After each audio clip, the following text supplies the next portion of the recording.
Hello నమస్తే welcome to the federal Andhra Pradesh. Cockroach Janata party వ్యవస్థాపకుడు అభిజిత్ దిప్కే తల్లిదండ్రుల్ని చంపేస్తామని కొద్ది కాలంగా వస్తున్న బెదిరింపులు ఇప్పుడు మహారాష్ట్రలో చాలా పెద్ద సంచలనం సృష్టిస్తున్నాయి.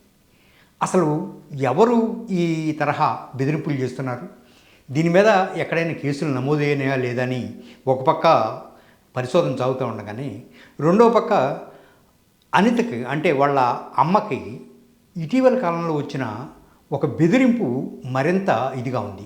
మీరిద్దరూ వచ్చి బీజేపీలో చేరతారా లేదా, చేరకపోతే మీ ఇద్దరు గొంతు కోసి చంపేస్తామని చెప్పి ఒక వీడియో ఒకటి వచ్చింది.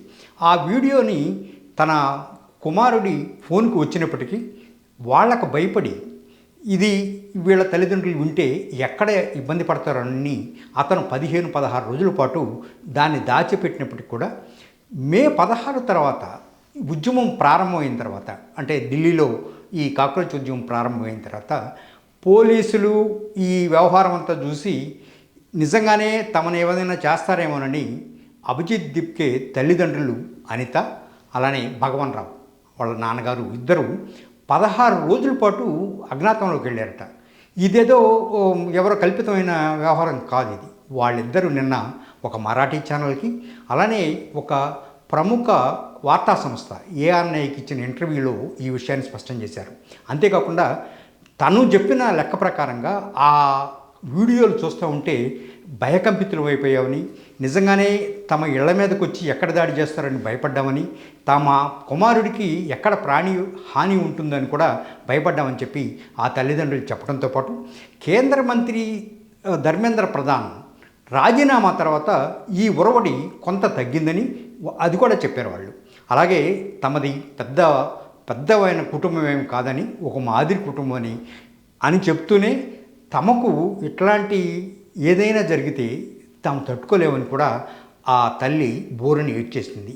ఇది ఒక పక్క జరుగుతుంటే వాళ్ళ తండ్రి మాత్రం భగవాన్ రావు దిప్కే చాలా చక్కగా ధైర్య సాహసాలను ప్రదర్శించడంతో పాటు తన బీపీ పేషెంట్నని 16 రోజుల పాటు బీపీ ట్యాబ్లెట్లు లేకుండా కూడా అజ్ఞాతంలో గడిపానని, ఎందుకంటే తన కుమారుడు చేస్తున్న ఒక పని గొప్ప పని, ఆ పనికి అవసరమైతే నేను ప్రాణాలు త్యాగ చేయటానికి కూడా నేను సిద్ధమైన అన్నాడు. కానీ ఎంతైనా కన్న తల్లిదండ్రులు కనుక ఆ అభిమానం కానీ అది కానీ లేకుండా పోలేదు. ఆ తర్వాత ఇప్పుడు ఈ విషయాన్ని నిన్న ఆ విలేకరి అడిగినప్పుడు నిజమే, దాని మీద మేము చాలా ఆందోళన పడ్డాము, ఇప్పుడు కొంచెం ప్రశాంతంగా ఉన్నాము అని చెప్తూ ఆమె ఇంకొక జోక్ కూడా చెప్పారు. ఈ దేశంలో ఎక్కడెక్కడి నుంచో వాళ్ళ అబ్బాయికి పిల్లనిస్తామని చెప్పి చాలామంది ముందుకు వస్తున్నారట.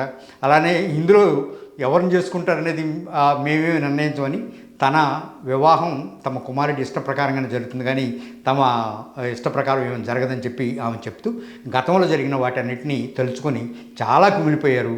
ఇప్పుడు జరుగుతున్న పరిణామాలను చూసి చాలా సంతోషం వ్యక్తం చేస్తున్నారు.